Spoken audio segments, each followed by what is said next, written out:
Bonjour à tous, bienvenue sur ma chaîne berangeremusard.fr. J'espère que vous allez bien. On va parler des âmes errantes aujourd'hui. Surtout savoir qu'est-ce qui fait qu'elles restent bloquées entre deux mondes, c'est-à-dire entre notre monde et la lumière, et qu'elles naviguent autour de nous avec des énergies pas souvent très sympathiques, parfois un petit peu tristes, un peu agressives, un peu chargées d'émotions.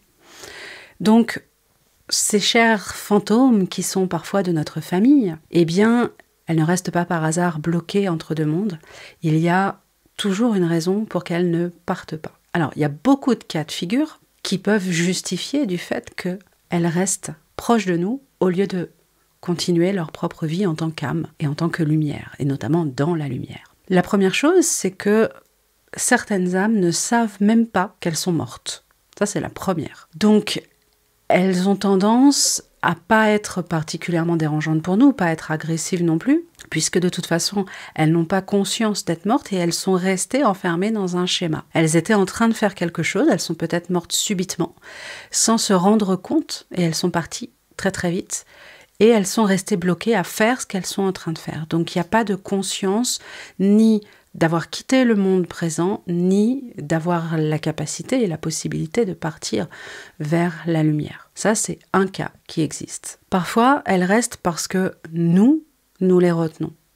Parce que nous souffrons trop et qu'elles pensent qu'elles doivent soit attendre que nous allions mieux pour pouvoir partir, soit qu'elles doivent encore faire quelque chose pour nous aider ou pour nous accompagner. Soit c'est vraiment notre peine, elles voudraient bien partir, mais notre peine les retient. Donc ça, quand un défunt n'est pas passé, il faut aller regarder effectivement si nous, on est au clair avec le fait qu'elle rejoigne la lumière et qu'elle retrouve un endroit où elle sera libre, heureuse, vibratoirement au bon endroit, on va dire.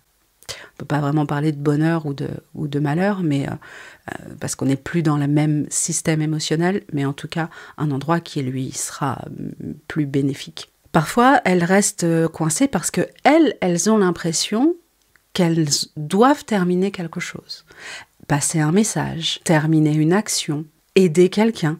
Pas forcément quelqu'un qui souffre de sa disparition. Il y a une différence entre notre vibration qui les retient au sol et leurs croyances, leurs émotions, où ils se disent « je n'ai pas le droit de partir parce que je n'ai pas terminé ceci ou cela ». Et généralement, ce sont des défunts qui, ceux-là, viennent chercher les médiums pour passer le message, pour se sentir avoir le droit de partir. Certains défunts, puisqu'on parle du droit de partir, certains défunts ne partent pas parce qu'ils pensent ne pas mériter la lumière, ne pas mériter le paradis. Donc ils se créent leur propre enfer où ils stationnent dans le purgatoire, dans leur pensée, dans leur schéma. Et l'entre-deux-mondes est un peu comme le purgatoire d'une certaine manière. Et donc, ne pensant pas mériter, ne pensant pas avoir agi, avoir fait une belle vie ou avoir agi correctement parce qu'ils ont des regrets ou parce qu'ils ont des souvenirs qui restent traumatiques de choses qui semblent être ils n'ont pas eu le temps de dire pardon à quelqu'un, ils n'ont pas eu le temps de terminer une action pour quelqu'un qui comptait pour eux, etc. Eh bien, ils pensent qu'ils ne méritent pas et que donc, ils doivent rester enfermés. Certaines personnes restent coincées parce que leur mort a été si horrible, si traumatique, qu'ils restent enfermés dans le moment de leur mort. Et donc, ne peuvent pas dépasser ce choc-là, et ont parfois même besoin d'être entendus, d'avoir un soin pour pouvoir passer, pour pouvoir partir. Parfois, certains restent parce qu'ils ne veulent surtout pas retrouver d'autres personnes ailleurs, des gens qui sont connus dans cette vie-là. Ça pouvait être un mari violent, ça pouvait être des gens qui ont été, qui les ont marqués parce que leur vie a été difficile à cause de ces personnes-là et qui se disent ici je suis bien, je ne vois personne, tout est ok, je n'irai pas, je ne veux pas les voir, je ne veux pas les retrouver. On a tendance à dire que quand on part dans la lumière, on retrouve sa famille, ses amis, etc. Il y a des gens qui veulent pas ça. Il y en a quand ils meurent, ils se disent mais moi je veux pas retrouver les anciens que j'ai connus qui m'ont fait la misère pendant des années, surtout pas, donc ils restent bloqués. Certains restent bloqués en se disant qu'ils vont attendre leur mari, leur femme, leur animal de compagnie, et donc qui attendent que la personne décède et vienne les rejoindre, et n'ont pas compris que l'objectif était de partir dans la lumière. Voilà, je pense pas avoir fait objectivement le tour complet de toutes les situations qui font qu'un défunt reste coincé dans l'entre-deux-mondes, mais ça vous donne une idée de toutes les situations qui rentrent en jeu. Lorsque la personne décède, en fonction de l'état d'esprit dans lequel elle va décéder, ça peut tout changer. D'où l'importance d'accompagner nos mourants et d'avoir, de faire rentrer la mort comme étant un processus normal lié à la vie, en fait, tout simplement, pour accompagner correctement le défunt dans le moment de sa mort. Au-delà de ça, c'est aussi très important quand on vous dit vous êtes passeur d'âme, vous êtes médium, etc., de pouvoir justement aider. Alors vous ne pourrez pas aider tout le monde, vous ne pourrez pas aider tous les défunts, et il ne faut pas vous perdre dans cette capacité. Quand vous rencontrez un défunt, vous analysez la situation et vous le faites passer dans la lumière, mais vous pouvez donner un petit coup de main si vous en avez la capacité. Donc il est important aussi de comprendre que lorsque quelqu'un dans notre famille ou dans notre entourage va décéder, notre attitude va être essentielle au moment de la mort, malgré la souffrance, malgré la douleur. Et parfois elle est terrible, cette souffrance, terrible, cette douleur. Mais effectivement, c'est aussi à nous d'avoir la conscience de se dire, même si je souffre, même si je refuse l'idée que cette personne que j'aimais, que j'adorais, décède, je ne dois pas l'empêcher de partir, je ne dois pas la retenir. C'est très difficile à faire, mais c'est aussi à nous d'avoir cette conscience d'accompagner ceux que nous aimons, aussi bien au moment de leur mort qu'après leur mort. Et ça passe par des gestes et des paroles très simples. C'est même si je souffre, je suis accompagnée, va vers la lumière. C'est allumer une bougie, c'est faire une prière. Ce sont des choses du quotidien simples qui permettent aux défunts, qui pendant un certain temps, quelques jours parfois, restent auprès de nous, mais qu'on vient chercher, la lumière vient toujours chercher les défunts. Quand la lumière vient les chercher, il faut qu'ils partent avec cette lumière. Donc il faut leur expliquer et les encourager à ce qu'ils partent vers cette lumière. Parfois quand on croise un défunt, qu'on ne le connaît pas, ça nous arrive dans des maisons, dans des lieux, dans des endroits, des gens qui ne sont pas passés dans la lumière, si on a l'opportunité de les faire passer, on va effectivement demander à nos guides, à nos anges, même si on ne voit rien, même si on n'entend rien, qu'on sent une présence, un courant d'air froid, quelque chose, effectivement on va demander l'ouverture d'un portail de la lumière, on va demander à nos anges, à nos guides, à ces anges, à ces guides, d'insister, de venir le chercher, de l'aider.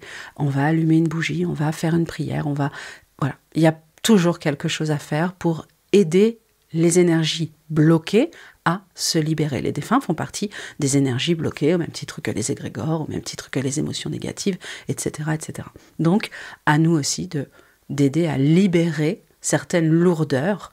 Et les défunts font partie de cette lourdeur. Alors aussi, il y a une différence de communication entre un défunt qui est passé dans la lumière et un défunt qui n'est pas passé dans la lumière. On ne va pas du tout avoir les mêmes signes. Par exemple, un défunt qui n'est pas passé dans la lumière peut conserver la mémoire d'une certaine odeur. Vous savez, par moments, on passe et on sent une odeur de tabac froid, ce genre de choses, ou un parfum qu'on connaissait bien. Alors, parfois, quand le défunt est passé, on peut sentir son parfum, mais il y a une très belle légèreté comme quelque chose de fleuri, quelque chose de très léger qui ne reste pas, qui est plus un signe de dire « coucou, je suis là ». Mais lorsque le défunt n'est pas passé dans la lumière, par contre, on va avoir vraiment quelque chose peut-être de capiteux ou d'assez imprégné, et puis qui va être toujours au même endroit quasiment. Les signes de défunts non passés peuvent être des cadres qui tombent,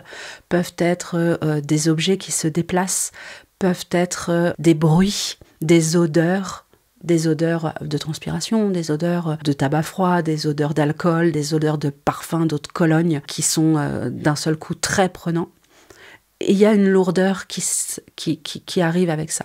Ça va être aussi des courants d'air froid, alors que les fenêtres ne sont pas ouvertes, évidemment, vous vous doutez bien. L'impression de quelque chose de gelé qui se pose à côté de nous ou sur nous. Parfois, des sensations d'entendre des voix rauques, même si c'est la voix de sa grand-mère ou de son arrière-grand-mère ou de son grand-père ou de son frère ou n'importe. La voix il y a quelque chose qui n'est pas lumineux, qui n'est pas léger, qui n'est pas doux.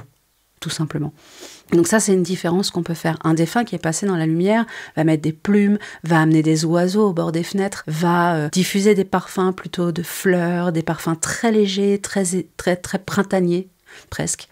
Ne va jamais déplacer d'objets, ne va jamais taper dans les murs. Non, le défunt qui est passé dans la lumière met en place des signes qui sont doux, qui sont légers, qui sont subtils même aussi. Donc c'est la sensation d'une présence, mais elle est douce et elle est chaude, elle est réconfortante. C'est, comme je vous disais, des plumes des oiseaux, parce que les oiseaux sont les messagers des défunts, enfin à mon sens. Après, vous n'êtes pas obligé d'adhérer à ma croyance, mais j'ai quand même constaté que souvent il y avait ça. Voilà, c'est des choses qui sont joyeuses. Quand on n'a pas l'habitude de ressentir, de voir ou d'entendre l'énergie, de canaliser ses guides, ses anges, les défunts, etc., c'est un moyen de reconnaître qu'on a quelqu'un à côté de soi. Et généralement, quand c'est quelqu'un de sa famille, on sent qu'il y a quelqu'un. Mais cette présence, si elle est lourde, si elle est froide, si elle est triste, si elle amène une émotion négative, c'est que le défunt n'est pas passé dans la lumière. Par contre, si c'est quelque chose de léger, de doux, que dans les rêves, parce que dans les rêves, les défunts viennent, et quand ils viennent dans nos rêves, ils viennent vraiment. C'est pareil, le rêve va être lourd, pesant, inquiétant, avec peut-être un message qu'on n'arrive pas à comprendre, où on voit le défunt, mais il n'arrive pas à parler, où il parle, mais on n'arrive pas à l'entendre. Et puis, il y a une sorte de pression qui est mise. Là, on est sur un défunt qui vient nous voir, qui n'est pas passé dans la lumière. Quand un défunt qui est passé dans la lumière vient nous voir, parfois, il nous guide, il nous donne des messages, il nous fait des sourires, il nous montre des choses. C'est jamais lourd, c'est toujours quelque chose qui est évolutif, qui nous aide, qui nous fait du bien. Quand on se réveille, on est heureux d'avoir vu un ancêtre, même s'il est décédé, mais parce que ça nous a fait du bien. Alors que lorsque le défunt n'est pas passé dans la lumière, on se réveille et on se sent lourd, on se sent triste, on est empreint d'émotions. Parce que les défunts non passés dans la lumière gardent ce que moi j'appelle leur manteau émotionnel, c'est-à-dire qu'ils gardent de la tristesse, peut-être de la colère, peut-être de la peur, peut-être de la rancune aussi, ce genre de choses. Donc ça alourdit fortement l'énergie, évidemment vous vous en doutez. Voilà, je voulais vous faire un peu ce point sur les défunts non passés dans la lumière. Évidemment, ça reste succinct, ça reste un peu un étalage comme ça de différentes possibilités de les reconnaître. Je pense que ça peut être utile de comprendre pourquoi le défunt reste et comment le ressentir, même si on n'a pas la clairvoyance, la clairaudience, la clairsentience. Il y a toujours des signes qui nous montrent que.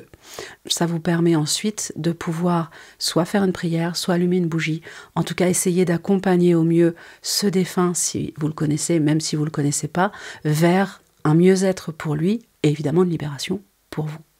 J'espère que ça vous aide. N'hésitez pas à retrouver tout ce que je propose sur www.berangermusard.fr. Prenez soin de vous et je vous dis à bientôt.